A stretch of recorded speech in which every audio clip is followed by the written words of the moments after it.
নমস্কার, তোমাদের রান্নাঘরে আজকে রেসিপি গাঁঠি কচু বা মুখী কচুর রেসিপি। অনেকেই আছেন যারা এই কচুর রেসিপি একেবারেই পছন্দ করেন না, মানে শুধু কচুর রেসিপি হোক বা অন্য কোনো রেসিপির সঙ্গে অ্যাড করুন, তারা কিন্তু খেতে চান না। তার একটাই কারণ, এর মধ্যে যে লালা ভাবটা থাকে সেটা। তো কিভাবে রান্না করলে সেই লালা ভাবটাকে পুরোপুরি দূর করে দেওয়া যায় সেটা আজকের এই ভিডিওতে আমি শেয়ার করব। আর এই রেসিপিটা আমি নিজেও কিন্তু প্রথমবারের জন্য ট্রাই করছি, ভীষণ ভালো হয়েছিল। আশা করি যারা খেতে পছন্দ করেন না তাদেরও এই রেসিপি ভালো লাগবে। এর জন্য যেভাবে কচুটা কাটলাম সেভাবে কেটে নেবেন। তারপরে একটা গ্যাসে কড়াইতে বেশ কিছুটা জল দিয়ে কচুটা দিয়ে দিলাম। এবার এর সঙ্গে আমি অ্যাড করছি আলু। এই আলুটা কিন্তু অপশনাল, আপনি চাইলে পুরো রেসিপিটা শুধু কচু দিয়েও তৈরি করতে পারেন। আলু আর কচু দেওয়ার পর তার মধ্যে হাফ চা চামচ মতো নুন এখানে অ্যাড করে দিচ্ছি। এবার একটু নুনটা দেওয়ার পর একটু জাস্ট নাড়াচাড়া করে মিশিয়ে নেব। মিশিয়ে নেওয়ার পরে অপেক্ষা করব জাস্ট ফুটে ওঠা পর্যন্ত। ফ্লেমটা অবশ্যই বাড়িয়েই রাখতে হবে, এখানে কমিয়ে রাখার কোনো প্রয়োজন নেই। যখন এরকম ফুটতে শুরু করছে দেখবেন, সেই সময় থেকে আরও প্রায় 3 মিনিট মতো কচুটাকে আর আলুটাকে ফুটিয়ে নেবেন। এইভাবে ফুটিয়ে নিলে আলুর যেমন এক্সট্রা স্টার্চটা বেরিয়ে যাবে, আর সেই সঙ্গে কচুর যে একটা চুলকানি ভাব থাকে, অনেক সময় গলা চুলকোয়, সেটাও কিন্তু কমে যাবে। তো মোটামুটি এখানে টোটাল 3 থেকে 4 মিনিট মতো ফুটিয়ে নিয়ে আমি এবার গ্যাস বন্ধ করে এখান থেকে আলু আর কচুটা তুলে নিচ্ছি। এই জলটাকে অবশ্যই কিন্তু ফেলে দিতে হবে। তো এবার যেটা করছি দেখুন, আগেই বলেছিলাম যে কচুর লালা ভাবটা কিন্তু একেবারে চলে যায় এই রেসিপিতে যদি এইভাবে রান্না করেন। তো কচু আলুটা তুলে নেওয়ার পরে এর মধ্যে এবার কিছু উপকরণ আমি এখানে অ্যাড করছি। অল্প একটু এখানে হলুদ গুঁড়ো দিয়ে দিলাম। এরপরে দিয়ে দিচ্ছি অল্প একটু লঙ্কার গুঁড়ো, অপশনাল অবশ্যই। লঙ্কার গুঁড়োটা যদি খেলে খাওয়া সম্ভব হয় আপনার পক্ষে, অনেকেরই চলে না, তো সেক্ষেত্রে না দিলেও চলবে। অল্প একটু জিরে গুঁড়ো, অল্প একটু ধনে গুঁড়ো দিয়ে দিলাম। আর এর মধ্যে স্বাদ মতো নুন অ্যাড করব। ভাপানোর সময় যে নুনটা দিয়েছি সেটা তো জলের সঙ্গে প্রায় বেরিয়েই গেছে, খুবই কম পরিমাণে দিয়েছিলাম। স্বাদ মতো নুন অ্যাড করে দিতে হবে। এবার যেটা এর মধ্যে দেব সেটা হচ্ছে বেসন। এখানে প্রায় 1.5 টেবিল চামচ বেসন আমি অ্যাড করে দিচ্ছি। আর এই বেসনের পরিমাণটা একটু কম একটু বেশি হলে কোনো অসুবিধে নেই। এই বেসনটাকে এবার ভালো করে এর সঙ্গে ম্যারিনেট করে নিতে হবে। আর প্রথমে দেখবেন একটা শুকনো শুকনো ভাব আছে, কিন্তু এটা জাস্ট একটু রেস্টে রেখে দেওয়ার পরেই দেখবেন যে কিন্তু বেসনটা খুব ভালো করে কচু আলুর মধ্যে লেগে গেছে। এটা ঢাকা দিয়ে রেখে দিচ্ছি মিনিট 10-এর জন্য। তো এবার একটা জিনিস নিয়েছি দেখুন, ইলিশ মাছের মাথা। এটাও কিন্তু অপশনাল, আপনি চাইলে এমনিও রেসিপিটা একই পদ্ধতিতে তৈরি করতে পারেন, শুধু মাথাটা না অ্যাড করলেই হলো। ইলিশ মাছের মাথাটা একটু নুন আর হলুদ দিয়ে ম্যারিনেট করে নিচ্ছি। তো বর্ষাকালে ইলিশ মাছ যদি পাওয়া যায়, যদি সম্ভব হয় অ্যাড করবেন, নাহলে রেসিপিটা এমনিতেও বানানো যাবে। নুন হলুদ মাখিয়ে নিয়েছি। এবার গ্যাসে একটা কড়াইকে বসিয়ে বেশ ভালো করে কিন্তু প্রথমে গরম করতে হবে কড়াইটা, যাতে কোনোভাবেই মাছ ভাজার সময় বা কচুর রেসিপিটা তৈরি করার সময় কড়াইতে লেগে না যায়। তারপরে দরকার মতো সাদা তেল বা সর্ষের তেলে রান্না করলেই টেস্ট ভালো হবে। তো আমি এখানে সাদা তেল দিয়ে দিলাম। সাদা তেলটা ভালো করে গরম করে কড়াইতে ছড়িয়ে এবার তার মধ্যে আমি দিয়ে দিচ্ছি মাছের মাথাগুলো। মাছের মাথাগুলোকে 2 দিক লাল করে ভেজে নিতে হবে। তবে এই মাছ ভাজার সময়, যখন কোনো মাছের মাথা দিয়ে আমরা রেসিপি বানাই, মাছ ভাজার সময় একটু দেখে নিন কি করি। তো এখানে মাছটা উল্টে পাল্টে 2 দিক লাল করে ভাজবো। সেই সঙ্গে মাছটা যখন দেখবেন একটু ফ্রাই হয়ে গেছে, মাছের মধ্যে একটা নরম ভাব এসে যায় দেখবেন, সেই সময় যেটা করবেন, মাছের মাথাগুলোকে পুরোপুরি ভেঙে দেবেন না, কিন্তু খুন্তি দিয়ে চাপ দিয়ে দিয়ে অল্প অল্প করে ভেঙে দেবেন। তাহলে কি হয়, যেভাবে ভাঙছি দেখুন ঠিক এইভাবে, তাহলে মাছের ভেতর পর্যন্ত, মাছের মাথাটার ভেতর পর্যন্ত খুব ভালো করে ভাজা হয়। যে কোনো মাছের মাথা রেসিপিতে যদি আপনি মাথাটা ভালো করে না ভাজেন, ভালো লাগে না। অনুষ্ঠান বাড়িতে কি হয়, অনেকটা ডুবো তেলে ফ্রাই করা হয়, তাই এমনি টেস্ট চলে আসে। বাড়িতে যেহেতু কম তেলে রান্না হচ্ছে, তাই এইভাবে একটু ভেঙে দেবেন, তাহলে মাছের মাথাগুলো ভেতর পর্যন্ত খুব সুন্দর করে কিন্তু ভাজা হবে। তো 2 দিক দেখতে পাচ্ছেন বেশ সুন্দর করে কিন্তু একটা কালার এসে গেছে। তো মাছের মাথাগুলো ভাজা কিন্তু প্রায় হয়ে গেছে। এবার আমি এই মাথাগুলো থেকে ভালো করে তেলটা ঝরিয়ে, কড়াইতে ভালো করে তেলটা ঝরিয়ে মাছের মাথাগুলো তুলে নিচ্ছি। এবারে যে কচুটা আমি ম্যারিনেট করে রেস্টে রেখেছিলাম, ভাপানো কচুটা, তার কি কন্ডিশন এখন আপনাদের দেখাচ্ছি। আগের থেকে দেখুন অনেকটা ভেজা ভেজা হয়ে গেছে। এবার যেটা করতে হবে, এই কচু আর আলুটাকে ফ্রাই করতে হবে। তো তার জন্য সেই কড়াইতে, যে কড়াইতে আমি ইলিশ মাছটা ভেজেছিলাম, মানে মাছের মাথাটা, বাকি যে তেলটা ছিল তার মধ্যেই কিন্তু এই কচু আলুটাকে দিয়ে দিচ্ছি। আর এই কচু আলুটা ফ্রাই করার জন্য গ্যাসে দেওয়ার সঙ্গে সঙ্গেই কিন্তু খুব বেশি নাড়াচাড়া করবেন না, মানে ওপরের বেসনটাকে কিন্তু সেট হওয়ার জন্য একটু সময় দিতে হবে। এইভাবে যদি রান্না করেন তাহলে সত্যি কচুর মধ্যে লালা ভাবটা খাওয়ার সময় একেবারেই প্রায় লাগে না বললেই হয়। আর যারা কচু পছন্দ করেন তারা তো লালা ভাব থাকলেও পছন্দ করেন, তবে তাদেরও এটা কিন্তু আরও বেশি ভালো লাগবে। তো জাস্ট কিছুক্ষণ হয়ে যাওয়ার পর খুব সাবধানে উল্টে দিতে হবে একবার। দেখুন ওপর থেকে বেসনগুলো একেবারেই কিন্তু ছেড়ে যায়নি।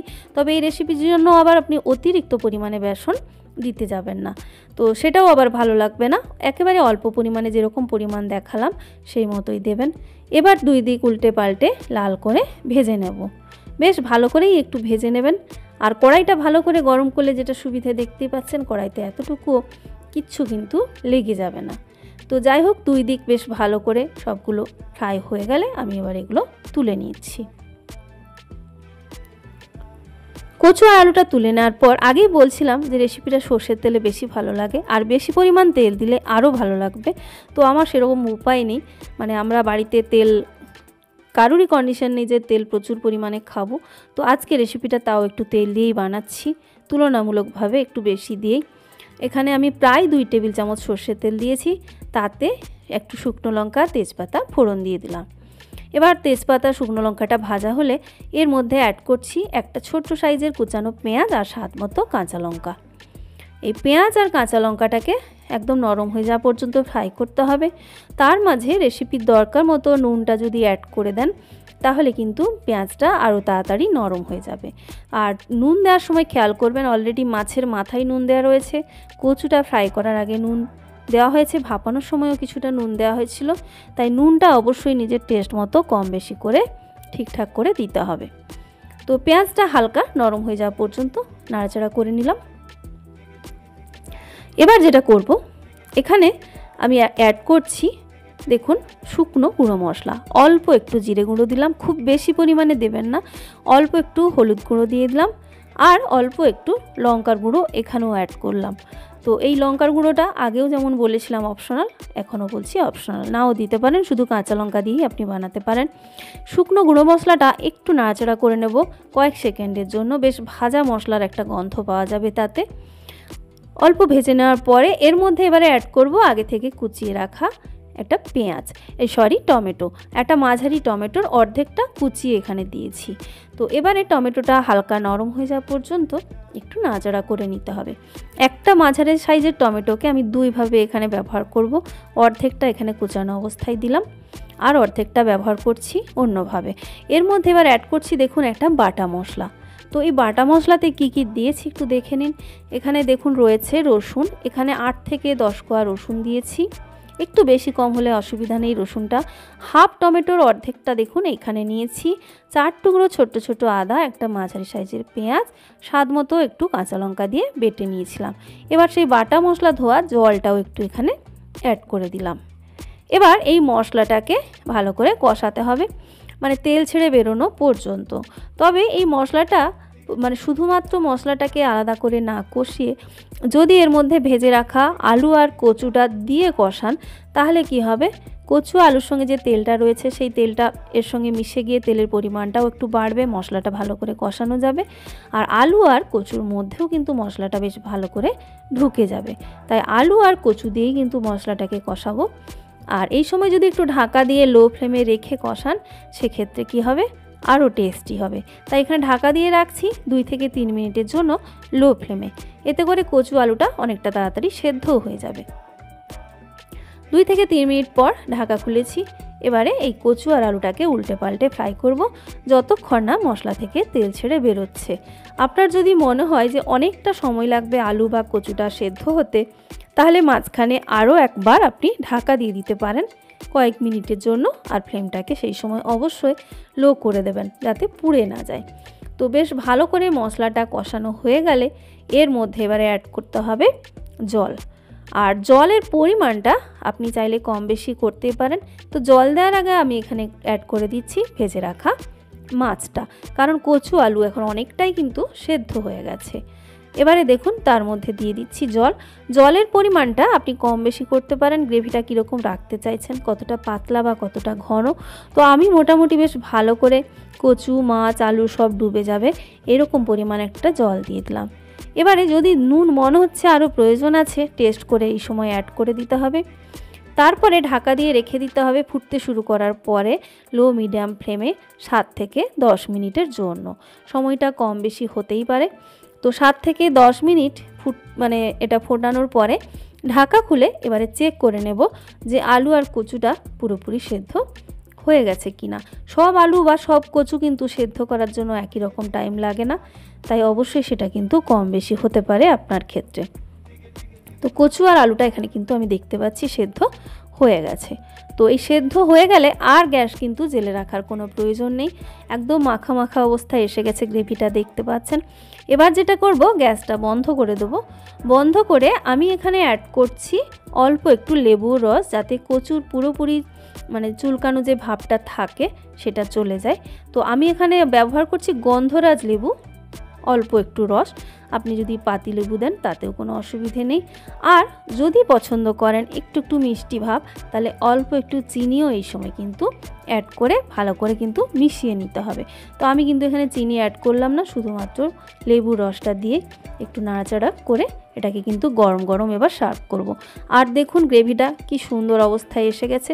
আপনি এর থেকে পাতলা খেতে চাইলে আপনাকে কিন্তু জলের পরিমাণটা আর একটু বাড়িয়ে দিতে হবে। তো বন্ধুরা দেখলেন কিভাবে ট্রাই করলাম আজকের কচুর রেসিপি। প্রথমবার খেয়ে আমার তো ভীষণ ভালো লেগেছে, আশা করি আপনাদেরও ভালো লাগবে। আর ভালো লাগুক বা না লাগুক কমেন্টে জানাতে ভুলবেন না। সবাই খুব ভালো থাকবেন, নেক্সট ভিডিওতে দেখা হচ্ছে।